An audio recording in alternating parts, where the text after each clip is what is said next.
इस बीमारी को कहते हैं, इस बीमारी का नाम है, आपके हाथ में है, ओकुलोस्टेनाइटिक रिफ्लेक्स डिजीज।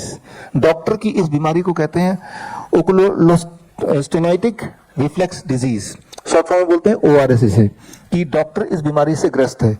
ये बीमारी कैसी है, इस बीमारी से कैसे ग्रस्त होते हैं, इसका एक उदाहरण देता हूँ। ये उदाहरण इसलिए देना चाहता हूँ, ये आपके साथ, ये बड़ा मॉडल यहाँ पे है, छोटे छोटे मॉडल आपके हाथ में ऑलरेडी है। जो मैं आपको समझा रहा हूँ, ये आप जब पेशेंट को समझाएंगे तो तब इस मॉडल का आप उपयोग करेंगे। इसीलिए ये मॉडल का छोटा मॉडल मैंने आपको दे दिया है, ताकि पेशेंट को समझ आए कि मामला क्या है। डॉक्टर बोल कुछ रहा है, उसको दिमाग में चल कुछ रहा है, लेकिन जो दिमाग में चल रहा है वो आपको समझाना है। वो समझाने का ये तरीका है। इस तरीके के लिए मान लो मैं 3-4 लोगों को वॉलंटियर करना चाहता हूँ। आप आइए, आप भी आ जाइए। यहाँ पे बहुत से औजार हैं, लाइए। एक एक औजार उठा लीजिए यहाँ से। बस 4 लोग काफी हैं। बस थैंक यू। एक एक औजार उठाइए। तो ये मान लीजिए हमारे इंजीनियर है, सारे टीम है। इनको मैंने काम दिया कि ये है, इसको बिना हिलाए इसको निकालना है।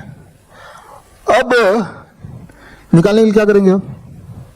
जिनके पास जो औजार है उसी औजार से वो कोशिश करेंगे निकल जाए। उनको लगेगा यही औजार से ही निकल सकता है, और कोई तरीका नहीं है, राइट। हथौड़ा वाला वो कहाँ है, किसका हथौड़ा है, और आपके पास क्या है वो, लाई। तो आप दोनों क्लब कर लेंगे। चलो, एक रेडियोलॉजिस्ट है और एक सर्जरी का एक्सपर्ट है, दोनों मिलके, हाँ कि चलो मैं ऐसा करता हूँ, इसको यहाँ लगाता हूँ और आप वहां से हथौड़ा मारेंगे, ठीक है ना। तो ऐसे हथौड़ा जब मारेंगे तो हो सकता है कि उससे करके किसी न किसी तरह से, या यहाँ पे आपने जोर से हथौड़ा मार के इसको अंदर गाड़ दिया, राइट, और फिर उसको पकड़ के खींच लिया, ऐसे कुछ ना कुछ करके आप निकाल ही देंगे। लेकिन उस निकालने के प्रोसेस में ये टूट जाएगा, खराब हो जाएगा।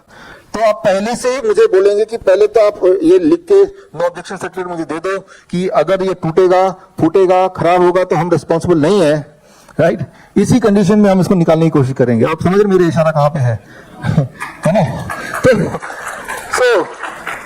तो हम बोले कोई तो आसान तरीका होगा, नहीं हमारे पास सही तरीका है, हमारे पास तो हथौड़ा ही है, हमारे पास सही तरीका है। वो ये नहीं बताएंगे कोई आसान तरीका होगा।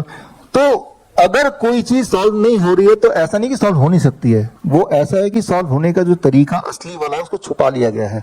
देखते हैं, ढूंढते हैं, अगर यहाँ असली तरीका मिल जाए तो। अब देखिए, अगर मुझे इसको बाहर निकालना बिना इसको क्षति पहुंचाए, बिना इसको हिलाए, तो सिंपली अगर मैं इसमें पानी डालने लगता हूं, और जैसे जैसे पानी डाला तो आप देख रहे हैं ये ऊपर आ गया। अब इतना ऊपर आ गया कि बाकी ऊपर लाने के लिए मैं इसको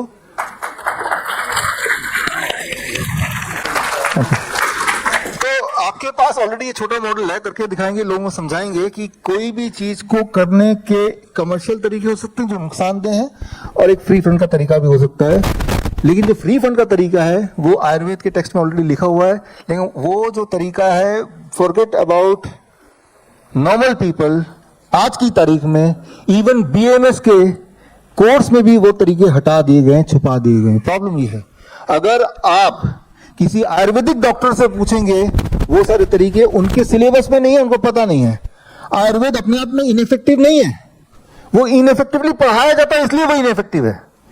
कई बार, थैंक यू,